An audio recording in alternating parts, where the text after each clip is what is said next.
Hello student, मैं engineer SK गिरी और आज हम लोग पढ़ेंगे सदिश विश्लेषण का लेक्चर नंबर 8। और आज का जो मेरा टॉपिक है वो है सदिश का वियोजन।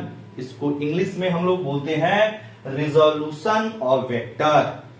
तो आप लोग सब कोई अपना अपना कॉपी निकाले और हेडिंग डालिए सदिश का वियोजन। चलिए हम लोग क्लास स्टार्ट करते हैं। देखिएगा, ये जो टॉपिक है वह आपका बहुत ही इंपॉर्टेंट टॉपिक है। इस पे बहुत सारे आपके प्रश्न हल होंगे।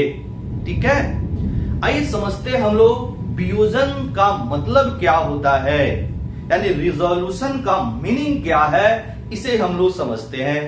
अब देखिएगा, रिजोल्यूशन यानी वियोजन का मतलब होता है तोड़ना। मतलब यह एडिशन का अपोजिट है, मतलब जोड़ का विपरीत प्रक्रिया है। तो अगर हमें सदिश का वियोजन को परिभाषित करना हो तो कैसे बोलेंगे? सदिश जोड़ के विपरीत प्रक्रिया को सदिश का वियोजन कहते हैं। क्लियर हुआ? यानी कि सदिश जोड़ में क्या होता था कि हमारे पास दो या दो से अधिक सदिश होता था, उनको जोड़ के एक परिणामी सदिश प्राप्त करते थे। और इसमें क्या होगा, हमारे पास कोई एक सदिश दिया होगा और उसको तोड़ के हम लोग को अनेकों सदिश प्राप्त करने होंगे। नहीं, यही काम होने वाला इस टॉपिक में। चलिए अब आइए यहां पे हम लोग सबसे पहले सदिश का वियोजन का परिभाषा लिखते हैं।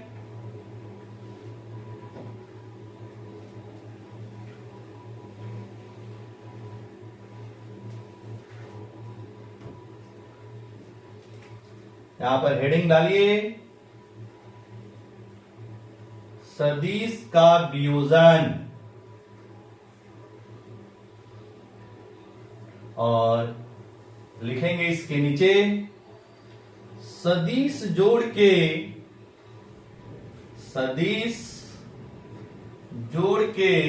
विपरीत प्रक्रिया को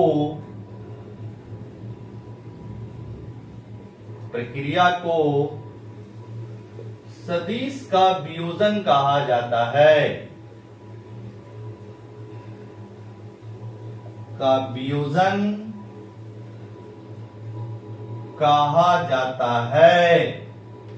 यानी सदिश जोड़ के विपरीत प्रक्रिया को सदिश का वियोजन कहा जाता है। अब इसमें क्या होगा, मान लीजिए हमारे पास एक सदिश आर दिया है। ठीक है, अब क्या करेंगे, इस सदिश को जोड़ के जोड़ के बोल रहे हैं, इसको तोड़ के, मतलब हमारे पास एक सदिश दिया है आर। अब इस सदिश को तोड़ के दो या दो से अधिक सदिश हमें प्राप्त करने होंगे। तो मान लीजिए सदिश आर को तोड़ा और एक सदिश हमें मिला ए और दूसरा सदिश हमें बी मिला।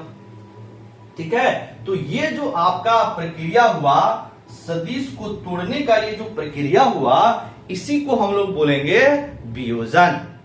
ठीक, अब मान लीजिए ये जो सदिश प्राप्त हुआ, ये जो ए और बी सदिश प्राप्त हुआ है, आर को तोड़ने के बाद अगर इन दोनों सदिशों को सदिश जोड़ नियम से जोड़ा जाए और पुनः आर प्राप्त हो जाए, मतलब पुराना वाला सदिश प्राप्त हो जाए, तो इन दोनों सदिशों को, ए और जो बी सदिश प्राप्त हुआ है, इन दोनों सदिशों को बोलते हैं यह सदिश आर के घटक हैं। एक नया वर्ड मिला आपका, घटक। तो यहां पर क्या बोलेंगे, ये जो है सदिश ए एवं सदिश बी सदिश आर के घटक हैं।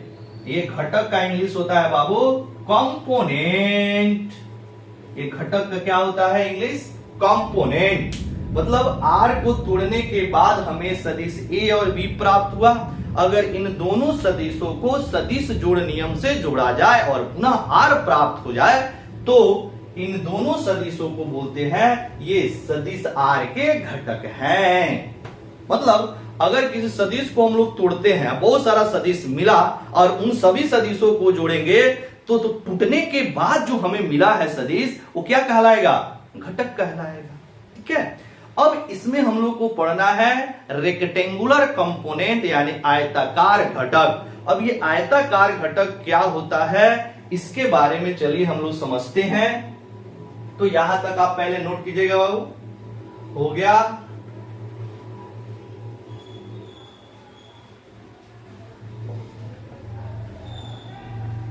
अब यहां पे हम लोग हेडिंग डालेंगे आयताकार घटक।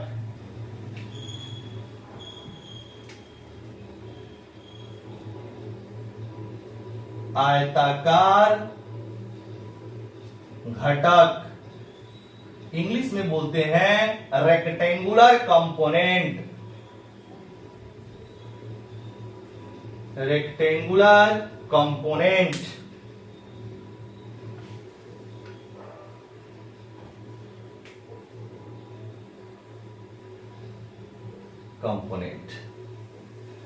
ठीक।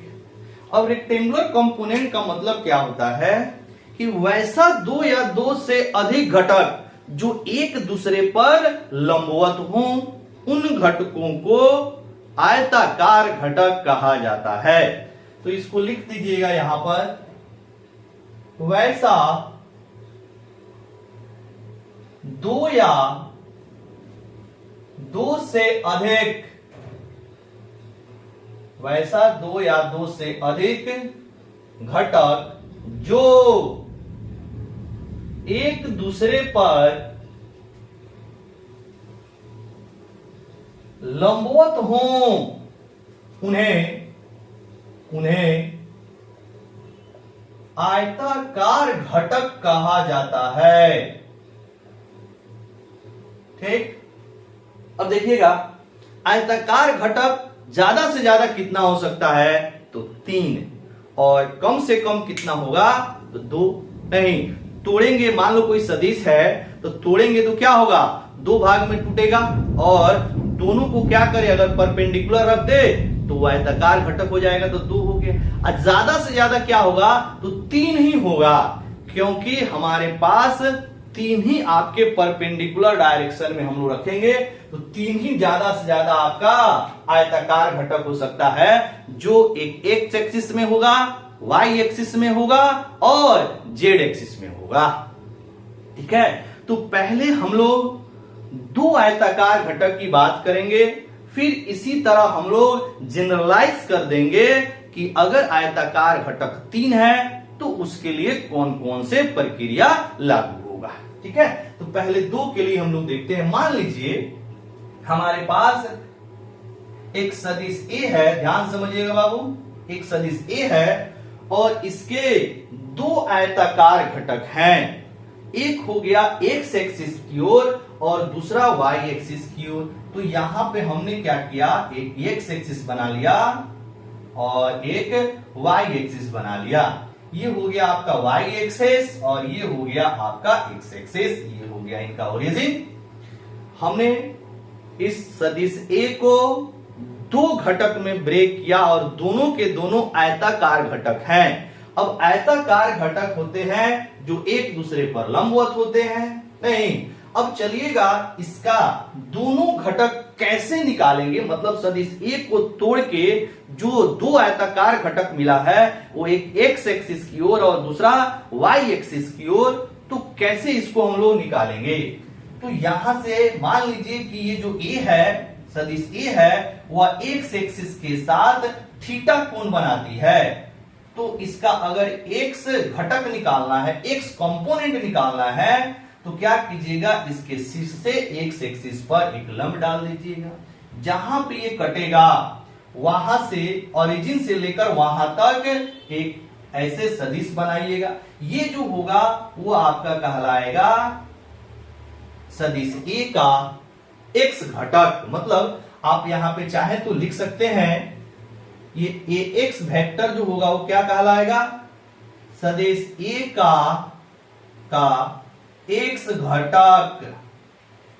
ठीक, अब सदिश ए का अगर हम लोग एक्स घटक का परिमाण निकालना चाहें तो कैसे निकालेंगे, मतलब अगर हम इस पॉइंट को P मान ले तो OP निकालेंगे, तो OP क्या होगा बाबू, OP बराबर हो जाएगा AX वेक्टर का परिमाण, और AX वेक्टर के परिमाण को हम साधारण AX भी लिख सकते हैं।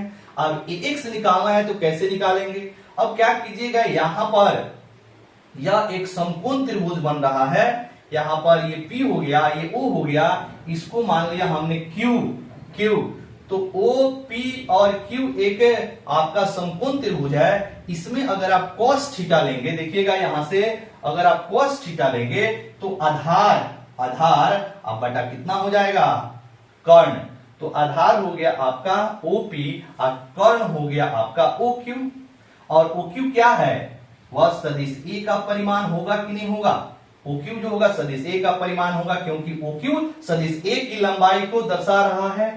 तो यहां से अगर हम लोग लिखे cos थीटा बराबर OP मतलब AX का परिमाण और OQ मतलब A का परिमाण, तो AX बराबर क्या होगा बाबू, A cos थीटा, तो यहां पर OP बराबर AX का परिमाण बराबर क्या हो जाएगा, A cos थीटा। नहीं, उसी तरह अगर आप चाहें कि वेक्टर A का यानी सदिश A का y घटक निकालें, तो यहां से क्या कीजिएगा, Q से y पर एक लंब डाल दीजिएगा, ठीक है, मान लो ये यहां मिल गया R पर। अब देखिएगा ये जो एंगल होगा, ये एंगल कितना हो जाएगा, 90 माइनस थीटा, क्योंकि ये एंगल x के साथ आपका थीटा है, तो ये हो जाएगा बाबू 90 माइनस थीटा। अब समकोण त्रिभुज ले लीजिए ORQ में अगर cos 90 माइनस थीटा निकालेंगे, ORQ में अगर आप यहां से cos 90 माइनस थीटा निकालेंगे तो कितना हो जाएगा, यहां से cos 90 माइनस थीटा हो जाएगा आधार बटा कर्ण, तो ये 90 माइनस थीटा के लिए आधार हो जाएगा कितना, OR नहीं, और यहां पर कर्ण कितना हो जाएगा, आधार बटा कर्ण हो जाएगा OQ, तो cos 90 माइनस थीटा हो गया sin थीटा बराबर OR मतलब AY जो वेक्टर होगा उसका परिमाण डिवाइडेड बाय ये OQ कितने के बराबर, A के बराबर, तो AY बराबर कितना हो जाएगा, A sin थीटा। इस चीज को अब यहां पे अगर हम लोग लिखे तो ये AY निकालने का तरीका हो गया, ये हो जाएगा आपका AY वेक्टर, तो AY वेक्टर को क्या लिखेंगे, तो AY वेक्टर को लिखेंगे सदिश A का y घटक, या ऐसे भी लिख सकते हैं सदिश A का घटक y दिशा में, ऐसे भी आप लिख सकते हैं इसको। अब AY का परिमाण निकालना है, तो AY का परिमाण कितना हो जाएगा, OR के बराबर, यानी OR बराबर हो जाएगा AY का परिमाण, और AY का परिमाण को सीधा AY भी आप लिख सकते हैं, तो AY बराबर कितना आ गया, A sin थीटा। तो अगर कोई वेक्टर A है जो x एक्सिस के साथ थीटा कोण बनाती है, तो उसका x घटक होता है A cos थीटा और y घटक होता है A sin थीटा। लेकिन ध्यान रहे सदिश A जो है वह x एक्सिस के साथ बनाया गया कोण थीटा है, मतलब सदिश A का x एक्सिस के साथ बनाया गया कोण कितना है, थीटा है। अब इस फॉर्मूला को आपको याद नहीं करना है बाबू, ध्यान से समझिएगा, इस फॉर्मूला को याद नहीं करना है, ऐसा नहीं कि हमेशा A का x घटक आपका A cos थीटा होगा और A का y घटक A sin थीटा, ऐसा नहीं याद करना है। ये तभी होगा जब A जो है वह x एक्सिस के साथ थीटा कोण बनाएगा, तभी होगा, अदरवाइज नहीं होगा। ये फॉर्मूला तभी लागू करेंगे जब थीटा क्या हो, x एक्सिस के साथ बनाया गया कोण हो। अगर मान लीजिए ऐसा हो जाए, सपोज अगर आपका ऐसा हो जाए कि सदिश A जो है वो y एक्सिस के साथ थीटा कोण बना रहा है, तब इसका x कंपोनेंट निकालेंगे और y कंपोनेंट निकालेंगे, मतलब x घटक निकालेंगे और y घटक निकालेंगे, तो ये फॉर्मूला आप यूज कीजिएगा तो गलत हो जाएगा। अब इसमें आपका ये था r हो गया, ये आपका A है, ये आपका Q, ये P, ये O, नहीं, तो इसमें अब आपका OR निकालेंगे तो किसके बराबर होगा, A y के बराबर होगा। वो कितना आ जाएगा, यहां से cos थीटा लेंगे तो cos थीटा बराबर आधार अब बटा कर्ण हो जाएगा कि नहीं। तो यहां से जब आप निकालोगे तो ये आ जाएगा a cos थीटा। समझ में आया कैसे किए? अरे यहां से अगर आप cos थीटा लेंगे तो cos थीटा बराबर इसके लिए आधार ऊपर हो जाएगा और कर्ण हो जाएगा a, तो ऊपर बराबर a cos थीटा और यही ऊपर किसके बराबर होगा, a y के बराबर। आ रहा है समझ? और ये एंगल हो जाएगा अब 90 माइनस थीटा, ये एंगल 90 माइनस थीटा होगा। तो अब यहां से अगर आप लेंगे cos 90 माइनस थीटा तो ये आपका हो जाएगा आधार OP अब बटा कर्ण हो जाएगा कितना, a के बराबर।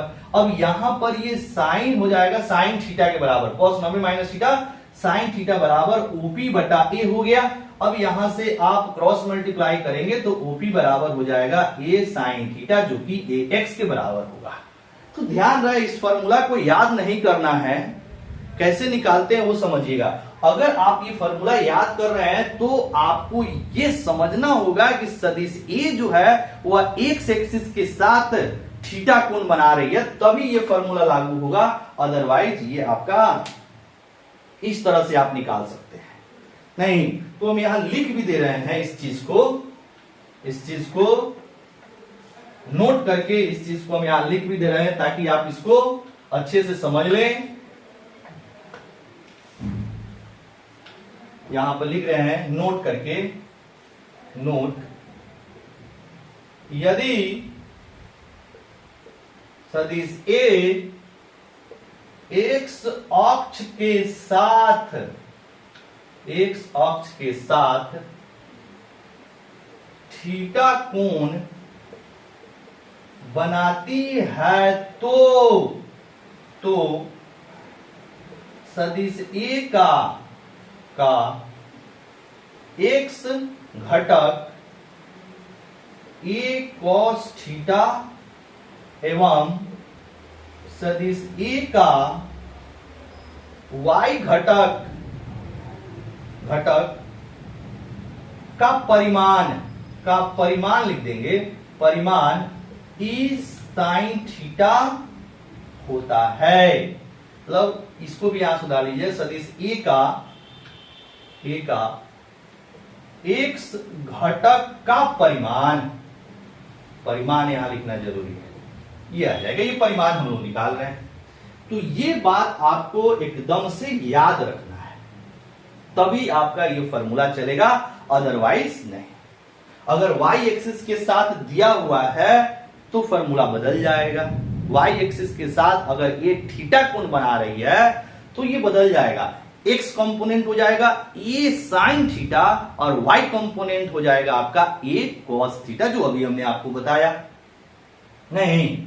अब चलिएगा, अब आप क्या इसको ऐसे भी लिख सकते हैं कि सदिश A अगर आपको निकालना है तो अगर ये ax और ay आपके घटक है तो अभी बताएं, घटकों को अगर सदिश जोड़ नियम से जोड़ा जाए तो पुनः से वह सदिश प्राप्त हो जाता है नहीं। तो सदिश A बराबर क्या हो जाएगा, ax vector plus ay vector, ठीक है ये चीज।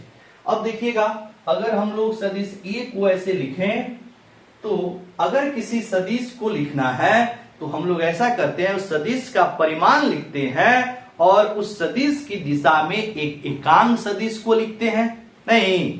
तो अगर आपको ax लिखना है तो लिख सकते हैं ax का परिमाण और x दिशा में एकांक सदिश, और x दिशा की एकांक सदिश को क्या लिखते हैं, i कैप, प्लस ay को लिखना है तो ay को लिख सकते हैं ay का परिमाण, मतलब ay वेक्टर का परिमाण और y दिशा में एकांक सदिश।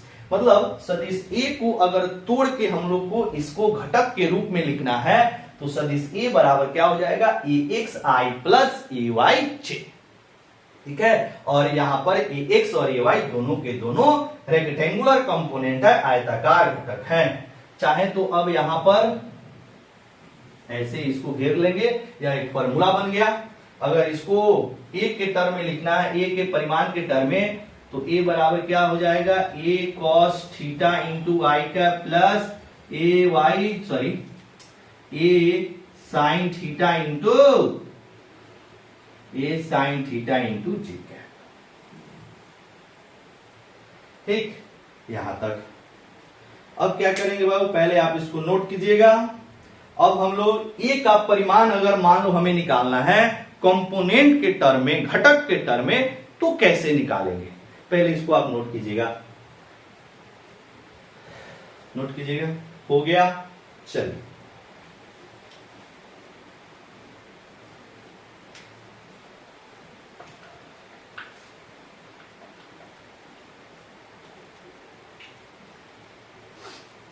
अब यहां पर ध्यान देंगे, अभी जो यहां पर आया है ए एक्स बराबर ए कॉस थीटा, ये जो आया है इसको इक्वेशन नंबर 1 मान लीजिए, और ए वाई बराबर जो आया है ए साइन थीटा, इसको समीकरण नंबर 2 मान लीजिए। अब क्या करेंगे, दोनों समीकरण को वर्ग करके जोड़ेंगे, तो देखते हैं क्या आता है। दोनों ऐसे लिखेंगे, समीकरण 1 और 2 को समीकरण 1 एवं 2 को वर्ग करके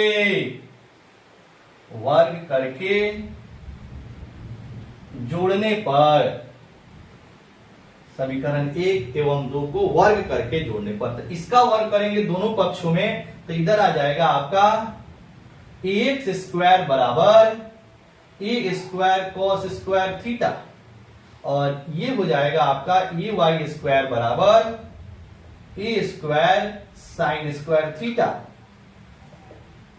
अब इसको जोड़ना है, तो जोड़ेंगे तो क्या आएगा, a x square plus a y square is equal to, यहां ए स्क्वायर कॉमन हो जाएगा, तो cos square theta plus sine square theta.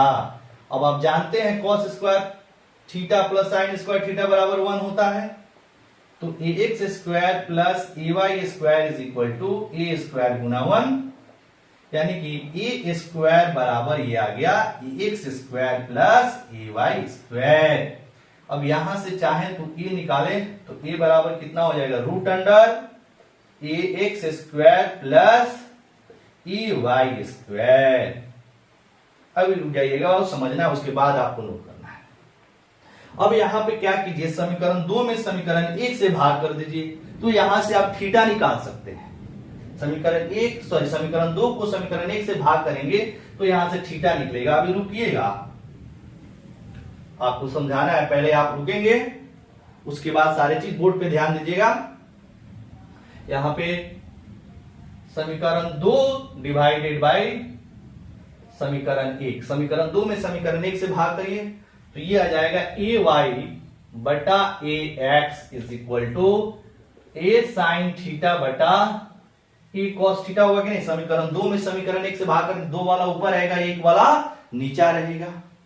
अब यहां से ए से ए कट रहा है, तो ए वाई बटा a x is equal to sine theta बटा cos theta is equal to tan theta, यानी कि यहां से थीटा निकालेंगे तो टाइन इनवर्स ए वाई बटा ए एक्स आ जाएगा। अब देखिए, मान लीजिए कि अगर हमें सदिश जो है वह इस फॉर्मेट में दिया हुआ है, यानी कि सदिश को उसके घटक के रूप में दिया हुआ है, जैसे ए बराबर दिया है ए x I plus a Y जे। अब बोलेगा कि चलिए बताइए ए सदिश का परिमाण कितना होगा, तो सदिश ए का परिमाण निकालने के लिए क्या करेंगे, यहां पे देखिएगा a x square plus a y square, मतलब आई का जो गुणांक है उसका स्क्वायर कर देंगे और जे का जो गुणांक है उसका स्क्वायर कर देंगे, नहीं, और स्क्वायर करके जोड़ के उसका वर्गमूल ले लेंगे, वही सदिश ए का परिमाण हो जाएगा। उसके बाद अगर बोलता है कि सदिश ए जो है वह एक्स एक्सिस के साथ, एक्स अक्ष के साथ कितना कोण बनाता है, तो यहां पर लिख देंगे थीटा बराबर tan इनवर्स ए वाई बटा एक्स, ए वाई बटा एक्स। क्लियर। अब इस पे हम छोटा सा आपको क्वेश्चन करा दे रहे हैं, समझिएगा कैसे। यहां तक हम इसको मिटा रहे हैं, उसके ऊपर वाला आप पॉज करके नोट कर लीजिएगा।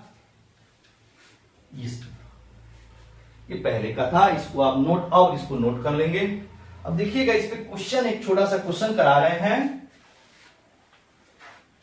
जैसे मान लीजिए आपका क्वेश्चन नंबर 1 ऐसे दिया हुआ है, दिया है कि यदि सदिश ए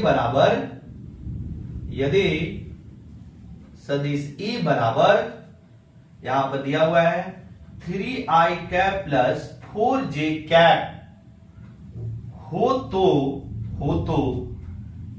सदिश ए का परिमाण ज्ञात करें। सदिश ए का परिमाण ज्ञात करें। यदि सदिश ए बराबर 3i cap plus 4j cap हो तो सदिश ए का परिमाण ज्ञात करें। तो अगर आपको सदिश ए का परिमाण निकालना है तो सदिश ए का परिमाण कितना होता है?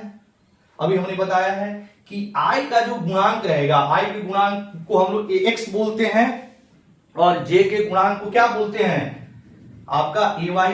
तो ऐसे यहां पे एक लाइन लिखना चाहते हैं तो आप लिख देंगे सॉल्यूशन में ax कितना हो जाएगा 3, क्योंकि i का गुणांक कितना है 3, और ay बराबर कितना हो जाएगा 4, क्योंकि j का गुणांक 4 है। तो अब आप यहां से e का परिमाण निकालेंगे तो कितना हो जाएगा root under ax square plus ay square.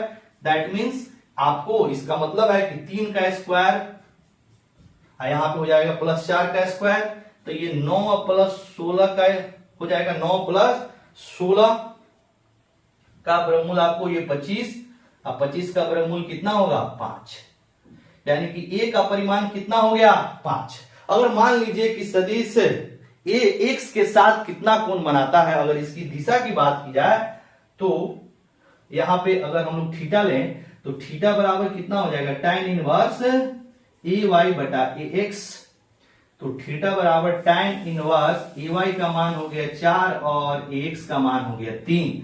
अब ये जो थीटा निकला वह सदिश a x एक्सिस के साथ बनाया गया कोण। ये थीटा क्या है? सदिश a के द्वारा x अक्ष के साथ बनाया गया कोण, x अक्ष के साथ बनाया गया कोण, इसको ध्यान रखना है। थीटा है सदिश a के द्वारा x अक्ष के साथ बनाया गया कोण। सिंपल है कि नहीं? अगर सदिश आपका कोई भी सदिश उसके घटक के रूप में दिया हुआ है तो उसका परिमाण आसानी से निकाल सकते हैं। और सदिश का डायरेक्शन निकालने के लिए कि x एक्सिस के साथ कितना कोण बनाता है तो ये, और y एक्सिस के साथ कितना बनाएगा तो 90 माइनस थीटा कर देंगे। अगर यही क्वेश्चन पूछता है कि वो a जो है y एक्सिस के साथ कितना कोण बनाता है तो क्या करेंगे 90 में से घटा देंगे, यानी 90 माइनस थीटा हो जाएगा, वो हो जाएगा सदिश a जो y एक्सिस के साथ कोण बनाएगा वो। क्लियर? चलिए इसको नोट कीजिएगा, इसको नोट कीजिएगा। हो गया?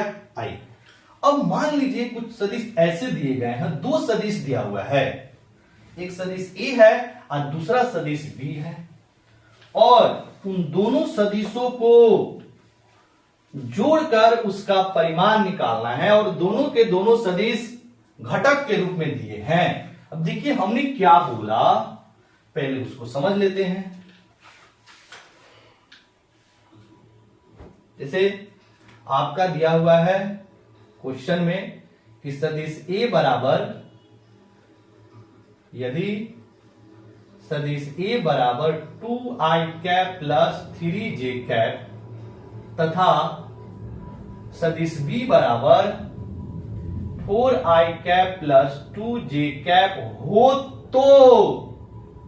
तो सदिश a प्लस सदिश b का परिमाण ज्ञात करें। ठीक, अब इसको निकालना है। अब देखिएगा इन दोनों सदिशों के जोड़ का परिमाण निकालना है तो क्या करेंगे, पहले दोनों सदिशों को जोड़ेंगे। अब जोड़ेंगे तो कैसे जोड़ेंगे, यहां पर सदिश a बराबर लिख लेंगे, a बराबर 2i cap plus 3j cap, और सदिश b बराबर लिख लेंगे 4i प्लस 2j कैप। अब पहले इनको जोड़ लीजिए तो a प्लस b बराबर ये हो जाएगा 6i, i में जुड़ेगा और j में जुड़ेगा। ठीक है, अब क्यों i में जुड़ रहा है और j में जुड़ रहा है इसका प्रूफ हम आपको यहां पे बता रहे हैं। मान लीजिए यहां पे देखिएगा इसका प्रूफ, यहां पे हम बता रहे हैं आपको प्रूफ।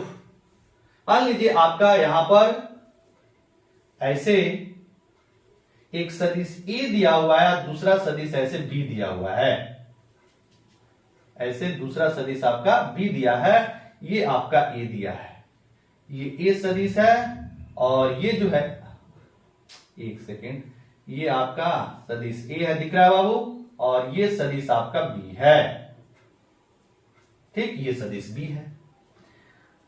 ये हो गया इसका मूल बिंदु ओरिजिन। ये है आपका एक्स एक्सिस, एक्स एक्सिस, ये है आपका वाई एक्सिस। क्यों ये एक्स एक्स के साथ जुड़ रहा है, वाई वाई के साथ जुड़ रहा है, इसको समझना है। अब देखिएगा, यहां से अगर परपेंडिकुलर डालेंगे तो ये किसके बराबर हो जाएगा, एक्स के बराबर हो जाएगा, और यहां से ऐसे यहां से परपेंडिकुलर डालिए और इसको थोड़ा सा आगे बढ़ाइए तो ये वाला आपका एक्स एक्सिस के पैरेलल हो गया, ये वाला लाइन, ध्यान दीजिएगा, ये वाला लाइन। तो ये जो आपका एक्स एक्सिस के पैरेलल है तो ये हो जाएगा सदिश बी का एक्स कंपोनेंट, और जितना आपका ये होगा उतना ही ये यहां पर बी एक्स हो जाएगा कि नहीं होगा। अब इन दोनों सदिशों को त्रिभुज विधि से जोड़िएगा तो सदिश ए प्लस सदिश बी बराबर, अगर इसको हम यहां से यहां तक मिला दें, ये सदिश आर के बराबर हो जाएगा, नहीं ये सदिश आर के बराबर हो जाएगा। अब देखिएगा, फिर यहां पे बी और आर का जो हेड है दोनों एक ही जगह पे है, जैसे इसको यहां पे परपेंडिकुलर डालेंगे तो यहीं पे यहीं तक आएगा, क्योंकि आर और बी का हेड क्या है, सेम पॉइंट पर है, तो यहां से कंपोनेंट डालेंगे तो इसी पॉइंट पे आएगा। मतलब आर का जो टेल है, मतलब ये जो परिणामी सदिश का पूंछ है वो पर है, और हेड जो है वो बी के हेड पर है, तो यहां से लेकर यहां तक क्या हो जाएगा, ये हो जाएगा आर का एक्स कंपोनेंट। बात समझ में आया, आर का एक्स कंपोनेंट को वेक्टर के फॉर्म में लिखना चाहेंगे तो वैसे लिख देंगे, क्लियर। इसी तरह अगर हम लोग ए का वाई कंपोनेंट ले तो ए के हेड से वाई एक्सिस पर परपेंडिकुलर डालिएगा तो ये हो जाएगा ए वाई वेक्टर। उसी तरह बी का अगर वाई कंपोनेंट निकालना चाहेंगे तो बी के हेड से वाई पर परपेंडिकुलर डाल दीजिएगा, तो यहां से ये वाला जो हो जाएगा, ये मतलब ये वाला देखिएगा, ये वाला ये हो जाएगा आपका बी वाई, यहां से यहां तक ये हो जाएगा आपका बी वाई, दिख रहा है, यहां से ये वाला लाइन हो गया बी वाई के बराबर। अब ये जो आर है, अगर आर का वाई कंपोनेंट निकालेंगे तो आर के हेड से वाई पर परपेंडिकुलर डालिए तो यहां तक ये वाला पॉइंट हो जाएगा आपका आर वाई, देखिए आर वाई हो गया, यहां तक समझ आया, आर वाई तक आ गया, ठीक है। अब यहां पे अगर आप देखेंगे तो आर एक्स वेक्टर जो होगा वो ए एक्स प्लस ए वाई के बराबर होगा, जैसे यहां से ये दोनों वेक्टर एक ही डायरेक्शन में है तो डायरेक्ट जुड़ जाएगा कि नहीं, तो आर एक्स बराबर क्या हो जाएगा, आर एक्स बराबर हो जाएगा आर, दोनों सेम डायरेक्शन में है इसीलिए डायरेक्ट जोड़ देंगे, आर एक्स बराबर ए एक्स प्लस ए वाई। फिर यहां पे देखिएगा ये है ए वाई और ये है आपका बी वाई, यानी कि ए वाई और बी वाई भी क्या है, सेम डायरेक्शन, वाई दिशा की ओर है, तो आर वाई वेक्टर अगर हम लोग लिखे, यहां पे वेक्टर बना दिए आर वाई लिखे, तो सेम डायरेक्शन में अगर होता है वेक्टर तो डायरेक्ट क्या करते हैं, जोड़ देते हैं, यही तो हमने आपको बताया है। आर वाई बराबर क्या हो जाएगा, a y plus b Y. एक सेकेंड बाबू यहां पे गलत हो गया है, फिर से देखिएगा, एक सेकेंड देखिएगा, ए एक्स और बी एक्स सेम दिशा में है, तो जब सेम दिशा में दो वेक्टर होता है तो उनका जो रिजल्टेंट होगा वो डायरेक्ट जुड़ जाता है, तो आर एक्स बराबर हो जाएगा ए एक्स प्लस बी एक्स, और यहां पे ए वाई और बी वाई सेम डायरेक्शन में है, एक ही दिशा में है, तो इनका जो रिजल्टेंट हो जाएगा आर वाई वह भी डायरेक्ट जुड़ जाएगा, यानी a y plus b y, clear. ऐसे क्योंकि हमने आपको बताया है कि अगर दो वेक्टर सेम डायरेक्शन में हो, दो वेक्टर अगर एक ही दिशा में हो तो रिजल्टेंट कितने के बराबर होता है, ए प्लस बी के बराबर होता है। ये हमने आपको वेक्टर जहां पे सदिशों का जोड़ कराया है वहां पे इंपॉर्टेंट पॉइंट में इस बात को लिखाया है लेक्चर नंबर 5 में। तो अगर आपको यहां कंफ्यूजन हो रहा है तो लेक्चर नंबर 5 को आप खोल के जरूर देखें, क्लियर। चलिए, अब इसीलिए यहां पर इन दोनों के रिजल्टेंट निकालने के लिए, यानी ए प्लस बी निकालने के लिए ए एक्स और बी एक्स यानी कि दोनों एक्स कंपोनेंट को एक साथ जोड़ा जाता है और दोनों वाई कंपोनेंट को एक साथ जोड़ा जाता है। तो एक्स कंपोनेंट क्या होता है, आई के गुणांक जो होता है वो एक्स कंपोनेंट होता है, तो 4 और 2 को डायरेक्ट जोड़ के 6 कर दिया। वाई कंपोनेंट क्या होता है, यानी वाई घटक क्या होता है, जो जे का गुणांक होता है, तो 3 और 2 क्या है, 3 और 2 जो है वो आपका वाई का गुणांक है, तो ये 3 और 2 5 हो गया। नहीं, अब इसका परिमाण निकालना है, तो a प्लस बी का जब परिमाण निकालेंगे तो क्या होगा बाबू, अभी हमने बताया है कि जो i का गुणांक होगा उसका स्क्वायर कीजिए और जो j का गुणांक है उसका स्क्वायर कर दीजिए, तो ये आ जाएगा आपका 36 और ये हो जाएगा आपका 25। सॉल्व करेंगे, 6 5 11, 5 और 1 6 रूट अंडर 61 के बराबर हो जाएगा। ठीक है, तो इस तरह करके आपको अगर दो सदिश दिया है उनको जोड़कर अगर आपको परिमाण निकालना है तो आसानी से आप निकाल सकते हैं। इसी तरह घटाओं को भी आप आसानी से निकाल सकते हैं। अगर मान लीजिए a माइनस बी का परिमाण बोलता तो a में से b को माइनस कैसे करते, यानी कि जो आपका x कंपोनेंट है दोनों को एक साथ घटाते और y कंपोनेंट जो होता दोनों को एक साथ घटा लेते और आपको आसानी से यहां से इस फॉर्मूला से मैग्नीट्यूड निकल जाता। ठीक है, खैर हम लोग क्वेश्चन करेंगे तो वहां पे बिल्कुल और क्लियर होने वाला है। तो ये था आपका, मान लीजिए अगर कोई वेक्टर a है उसको दो आयताकार घटक x घटक और y घटक में तोड़ेंगे तो किस तरह से इसके फॉर्मूले बनेंगे वो हमने देख लिया। अब इसी तरह मान लीजिए कि आपका वेक्टर a है और इसको तीन आयताकार घटक में हमने तोड़ा, कौन कौन सा, x घटक, y घटक और z घटक। ठीक है, तो इस पे किस तरह से आपके थ्योरी बनेंगे इसके, उसको हम लोग देख रहे हैं, इसको नोट कर लीजिएगा बाबू।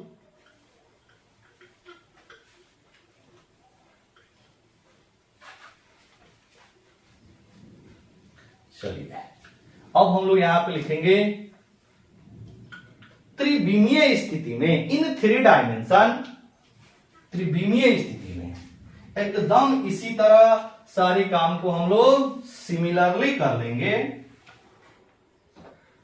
लिखेंगे त्रिविमीय स्थिति में, त्रिविमीय स्थिति में, मतलब इन 3 dimension, in 3 dimension in 3D। यहां पे एक वेक्टर ए है,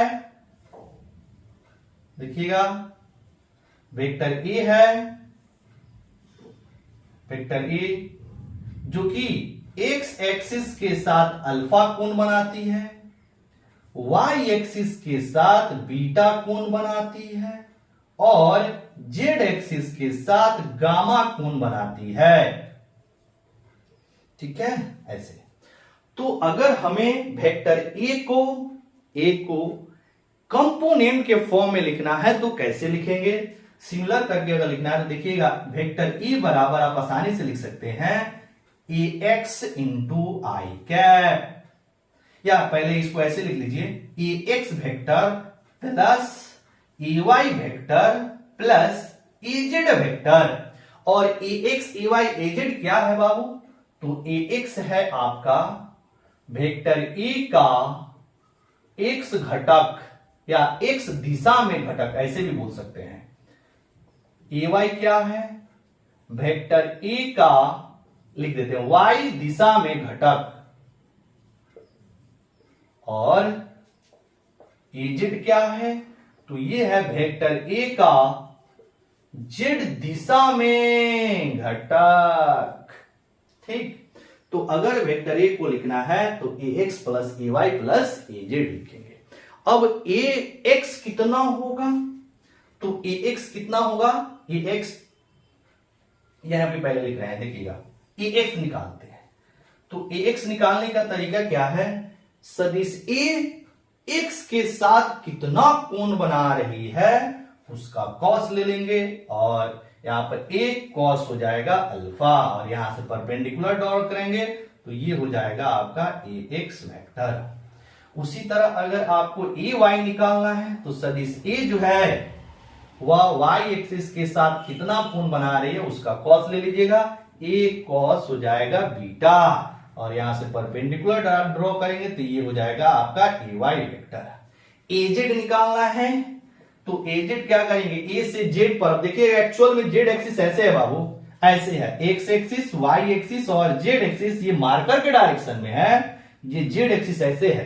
तो हवा में इस लाइन को नहीं दिखा सकते, इसीलिए इसको ऐसे नीचे बोर्ड पे दिखाया गया है। तो यहां से ए से आप जेड एक्सिस पे परपेंडिकुलर डालेंगे तो एजेड जो हो जाएगा वह हो जाएगा ए कॉस गामा, गामा हो जाएगा कि नहीं, a x a y a z, तो ये कॉस एक्स हो जाएगा, a cos alpha, a y a cos beta, a z a cos gamma.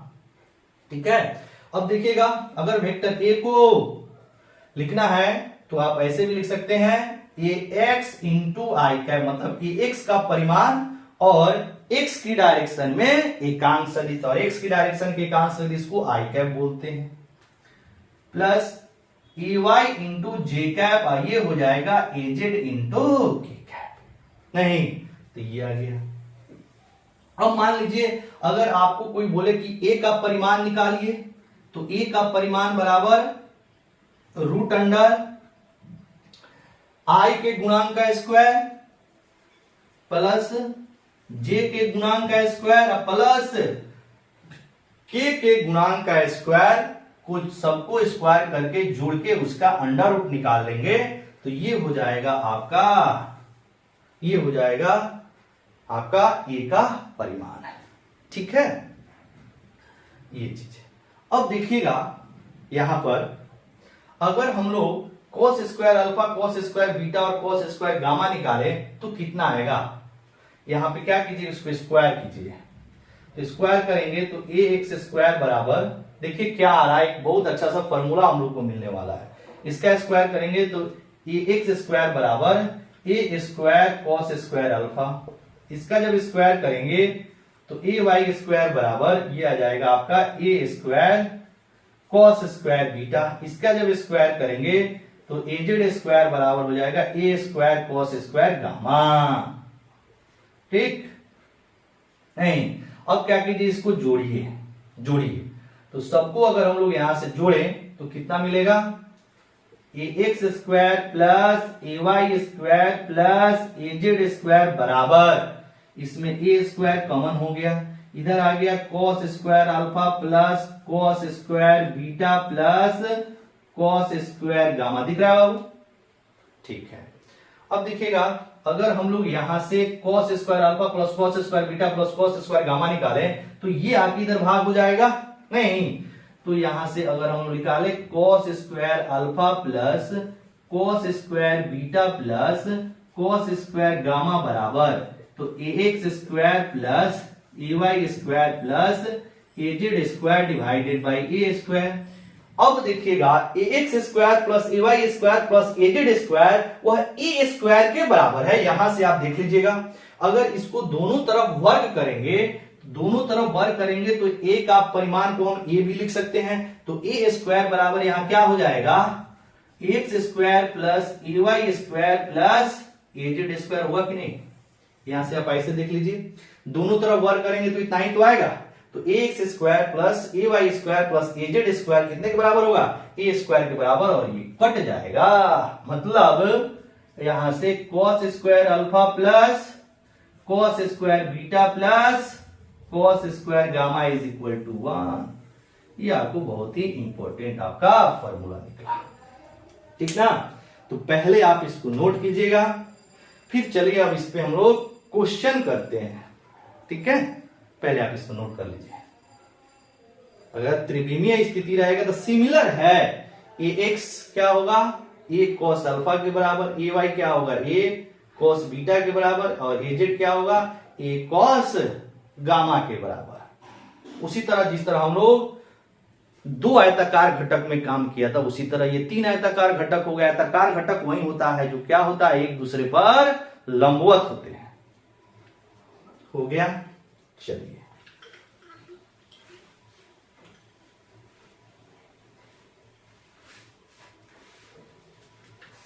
यहां पे क्वेश्चन लिखते हैं छोटा सा।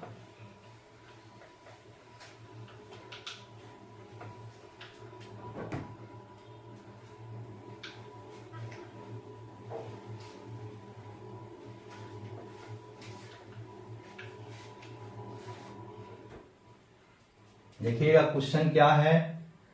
यदि सदिश ए बराबर 2y कैप प्लस जे कैप प्लस 3k कैप तथा सदिश बी बराबर 3i cap plus 2j cap plus k cap हो तो ज्ञात कीजिए।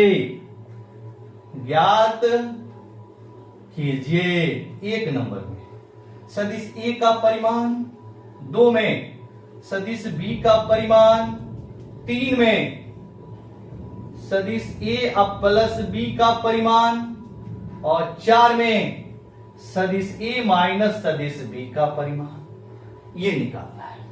ठीक, तो क्या करेंगे, पहले हम लोग सदिश ए का परिमाण निकाल रहे हैं। एक नंबर में ए का परिमाण क्या हो जाएगा बताइए।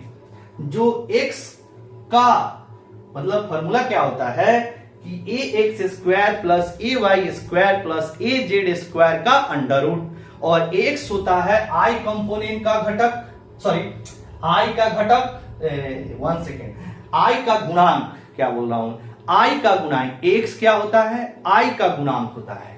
तो यहां पर i का गुणांक 2 है तो 2 का स्क्वायर। ए वाई क्या होता है, तो j का गुणांक, तो j का गुणांक कितना है, कुछ नहीं है तो 1 है, तो 1 का स्क्वायर। एजेड क्या होता है, एजेड होता है आपका k का गुणांक, तो ये हो जाएगा आपका 3 का गुणांक, मतलब 3 का स्क्वायर। ये 4 प्लस 1 प्लस 9, 2 का स्क्वायर 4, 1 का स्क्वायर 1 और 3 का स्क्वायर 9, तो ये हो जाएगा आपका 14। उसी तरह आप क्या करेंगे, दूसरा में b का परिमाण निकालेंगे, तो b का परिमाण क्या हो जाएगा, स्क्वायर रूट 3 का स्क्वायर मतलब i के गुणांक का स्क्वायर, j के गुणांक का स्क्वायर 2 का स्क्वायर हो जाएगा, और k के गुणांक का स्क्वायर मतलब 1 का स्क्वायर। इसको भी सॉल्व करेंगे तो 9 प्लस 4 प्लस 1, 9 प्लस 4 प्लस 1, 10 4 14, ये भी हो जाएगा आपका रूट अंडर 14। ठीक, अब आइए तीसरा नंबर में हमें a प्लस b का परिमाण निकालना है। तो आप पहले a प्लस बी निकालिएगा, और a प्लस बी में अभी हमने देखा कि i y वाला एक साथ जुड़ता है, j j वाला एक साथ जुड़ता है, 2 देख लिए हैं। उसी तरह k k वाला भी एक साथ ही जुड़ेगा अगर हम लोग त्रिविमीय स्थिति लेंगे। तो a अभी हमने 2 वाला में देखा है कि x x वाला जुड़ता है, y y वाला जुड़ता है नहीं, तो त्रिविमीय स्थिति में क्या होगा, तो k k वाला भी एक साथ जुड़ेगा। तो क्या हो जाएगा 2i प्लस 3i, ये हो जाएगा 5i। j अब प्लस यहां पर है आपका कितना, j अब प्लस 2j मिलके हो जाएगा आपका 3j, 3k और k मिलके यहां हो जाएगा 4k। हुआ कि नहीं, यहां पे हो जाएगा आपका 4k।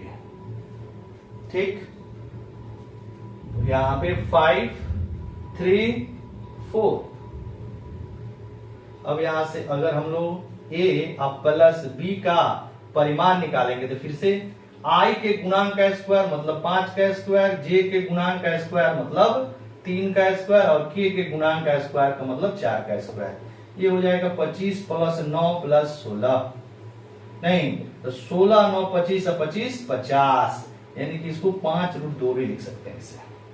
उसी तरह अगर हम लोग 4 को देखें तो a में से b को माइनस करना है, फिर से यहां पे क्या होगा, i वाले एक साथ घटेगा, j वाला एक साथ घटेगा और k वाला भी एक साथ घटेगा। तो 2 में से 3i गया, 2 में से 3i गया, पहले यहां लिखिएगा a माइनस b, तो 2 में से 3 जाएगा तो क्या होगा माइनस i कैप,